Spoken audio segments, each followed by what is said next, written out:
What's up everybody, Gundam Flexing here. In this video, I'll be quickly reviewing a 2021 PC game called Mecha Knights.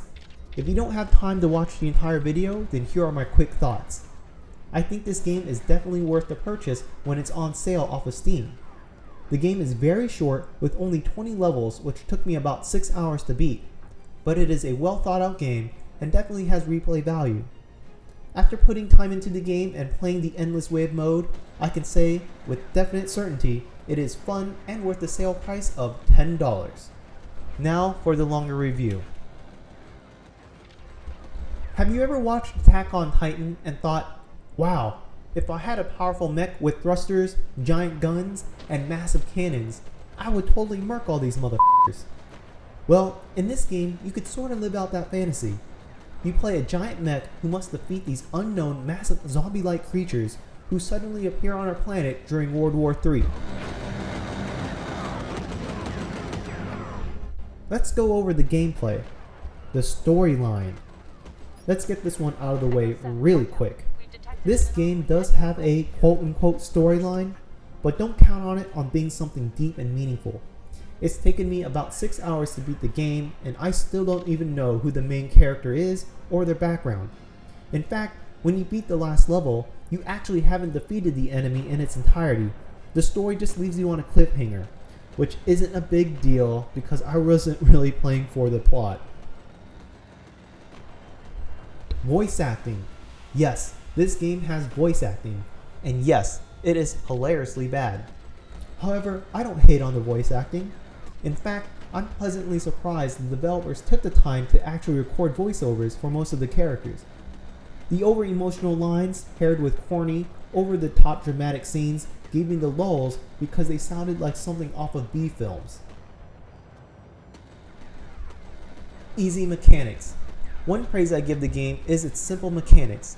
The game won't have you stretching out your entire hand on the whole keyboard to control your mech. It's really only 4 action keys to fire your weapons and 1 additional key to use your active spell. Everything else, like movement, is a standard like in most games. The mech also isn't too hard to control and the movement is smooth.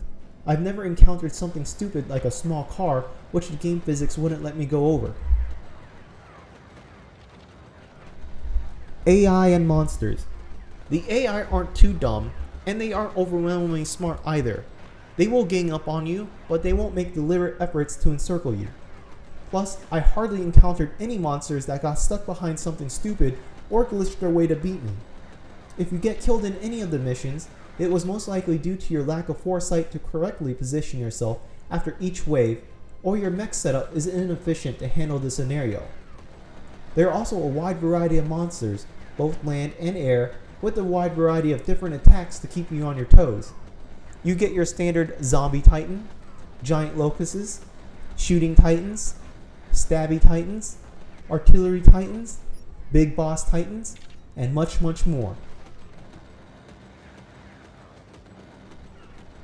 A great HUD. The heads-up display is really organized in this game. It's easy to read important information during intense combats and even provides a map to show you the enemy, the loot, and other important items. The HUD might be difficult to read if you have a big computer monitor. However, I found everything to be easy on the eyes and gives me the information I need when I'm in intense fights. My ammo, weapons pulling statuses, my health, and my booster charge rates. Drops. One thing I appreciate about this game is its generous amount of ammo, health, and energy drops.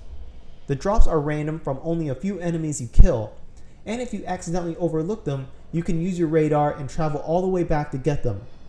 Depending on your fighting style and your mech setup, these things are definitely lifesavers. For me, I really needed ammo drops because my weapons burn through them in minutes.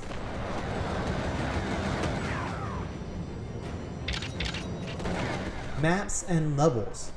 There are about 20 levels with mostly mixed maps. The maps are definitely recycled, but they are changed in a way where most of them provide you with enough unique experiences to not look like a terrible mobile game. Most of the maps can be divided into day and night time. Also, the maps can be further divided into outdoor natural terrain such as beaches, forests, hills, and prairies. or urban style like small towns, cities, and underground bases. All of the levels can be fetch and grab styles, seek and destroy, or protect the VIP. Regardless, every level is designed for you to fight massive horde of enemies. This game also throws bosses at you. I think I've encountered at least 3 the entire game. The bosses are bigger and stronger than the normal grunt units. However, they are relatively easy to beat if you've been upgrading your mechs. Plus, in some scenarios, the bosses are so big they can get stuck behind something like a tank, which you can then abuse to beat them in minutes.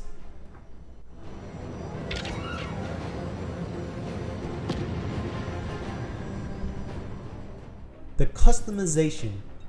The game allows you to customize your mechs.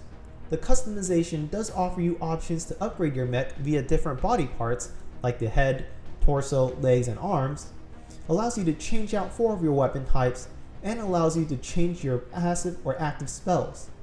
To change these stats, you will have to find loot from the levels you play. Keep this in mind because this game does not offer you a shop system. So, if you sell something you might need later, you will have to find it in a random loot on the next level, something that is not guaranteed that you'll ever find. Also, you are able to upgrade your mech status, such as the accuracy, ammunition storage, and health.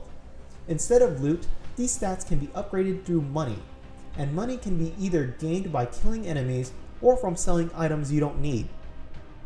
Finally, this game allows you to change the color of your mech. This feature isn't too complex, you can just change the color of your mech and a few paint designs, but that's pretty much the extent. I, of course, painted mine red, so I can now move 3 times faster.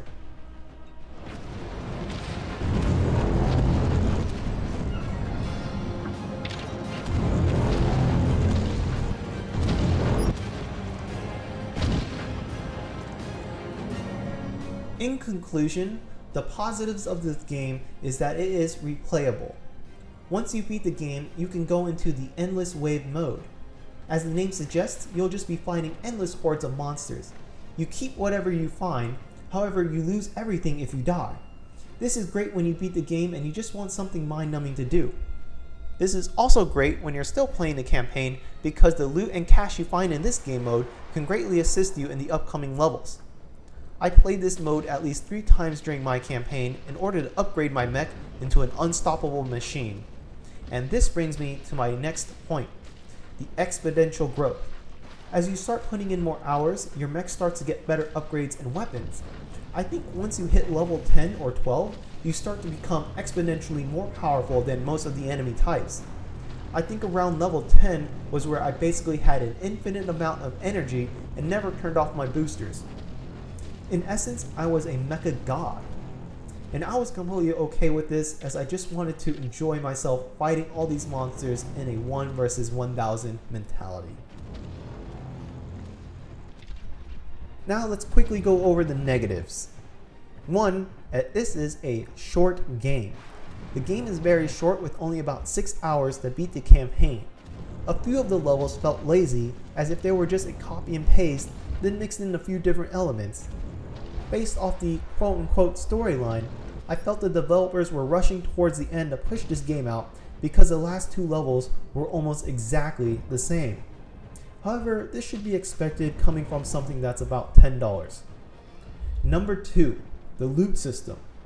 I like the loot system, but I hate the fact that the game doesn't tell you what you get until you beat the mission. I also hate the fact that the game has the loot broken down into tier systems, but doesn't indicate which loot is at what tier when you pick it up from the ground, and you could only find that out after you beat the level. What I'd like to see in the game is a shop system. I was really surprised when I found out that there isn't a shop system in this game. Keep this in mind because you'll have to find random loot and wait until you beat the level to find out what it is. This is also a pain when you want to dual wield a certain weapon system but can't because you haven't picked up the second pair in over 3 levels.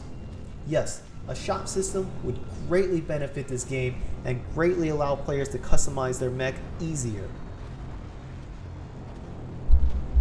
Overall, I still think this is a great game when it's on sale off Steam. It's great for casual gamers who just want to play the role of a giant slayer and relax a bit after work. We don't have a lot of mech games for PC, so this could definitely scratch your itch if you're looking for one. It's got an easy gameplay and quite satisfying to blow up and smash up monsters. And once you beat the game, you could always replay the endless wave mode as a challenge. And that's all from me, folks. As always, thank you for watching. I hope you enjoy this game as much as I did. I'll see you in the next video. Peace out.